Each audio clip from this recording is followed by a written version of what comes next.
आप मिलिटेंसी की बात करते हैं तो मैं अब दक्षिण की ओर रुख करती हूँ। आप सैटरडे को, शनिवार को आप कर्नाटका में थे और आपने पीएफआई की बात की कि बीजेपी की सरकार है जिसने पीएफआई को बैन किया, और थोड़ा सा उसमें विवादास्पद बयान ये भी था कि कांग्रेस जो है वो पीएफआई को उकसा रही थी।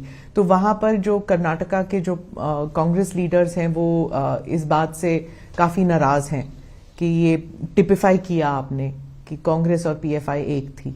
मैंने ऐसा नहीं किया कांग्रेस और पीएफआई एक थी। मैंने ये कहा कि पीएफआई के कैडर पर अलग अलग प्रकार के केस थे, वो केस को समाप्त करने का प्रयास कांग्रेस सरकार द्वारा किया गया जिसको कोर्ट ने रोका है।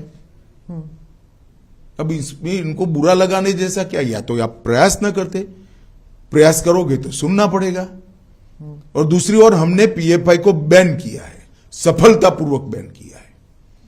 और मैं मानता हूं कि पीएफआई इस देश में धर्मांधता और कट्टरता बढ़ाने वाला ऑर्गेनाइजेशन था। टेररिज्म का एक प्रकार से रॉ मटेरियल तैयार करने का वो लोग प्रयास कर रहे थे। कई ऐसे डॉक्यूमेंट मिले हैं जो बताते हैं कि इनकी गतिविधियां देश की एकता और अखंडता के लिए अच्छी नहीं थी। तो हमने वोट बैंक की पॉलिटिक्स से ऊपर उठकर इस पर कठोरतापूर्वक बैन लगाने का फैसला किया है। पर इतने साल क्यों लग गए? मतलब सब जानते थे, खासकर कर्नाटका में सब जानते थे कि पीएफआई जो है वो टेररिज्म के साथ थी। देखिए, एक समय था जब पीएफआई दक्षिण कर्नाटक और केरल का प्रॉब्लम था। जब हमने बैन लगाने का फैसला दिया इस वक्त कि पीएफआई ने देश भर में अपना काम फैलाने का शुरुआत भी कर दी थी, काफी हद तक फैला भी चुके थे। और कुछ इस प्रकार की एजेंसियों के पास सूचनाएं भी आई जिसमें देरी करना या शंका का लाभ देना ठीक नहीं था। इसलिए हमने इस पर निर्णय किया और कठोरता के साथ बैन लगाया है, और बहुत अच्छे तरीके से समाज में कोई रिएक्शन आइदर और साइड से नहीं आया है। जी, आप पुत्तूर गए थे और वहां पे आपने भारत माता मंदिर का उद्घाटन भी किया था। ये दूसरा है शायद भारत माता मंदिर।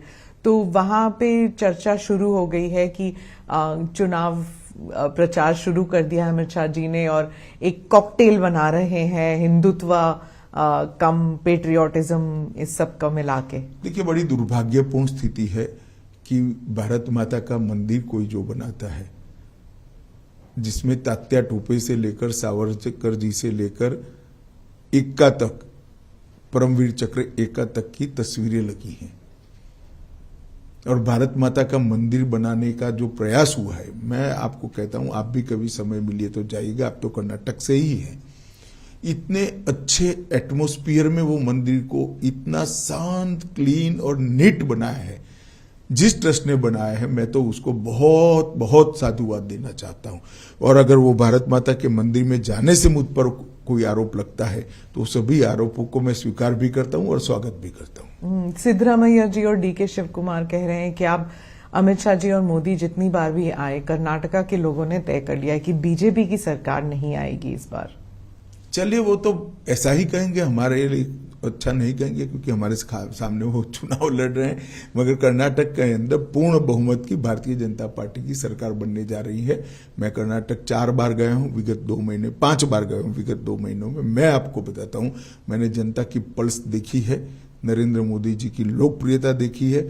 वहां पर बहुत बड़ा मैंडेट भारतीय जनता पार्टी को मिलने जा रहा है। तटीय और दक्षिण कर्नाटका में तो होल्ड था ही बीजेपी का, लेकिन आप मानते हैं कि बाकी इलाकों में भी? नहीं, उत्तर कर्नाटक और हैदराबाद कर्नाटक में भी मैं जाकर आया हूं। जी जी। और मैंने शुरुआत तो मांड्या से करी है। मांड्या में इतनी बड़ी रैली भारतीय जनता पार्टी की कभी नहीं हुई। तो मांड्या की जनता भी अब परिवारवादी पार्टियों से खिसक कर भारतीय जनता पार्टी के डेवलपमेंट के पॉलिटिक्स को एक्सेप्ट करती है। मैं मानता हूं बहुत शुभ चिन्ह है कर्नाटक की राजनीति के लिए।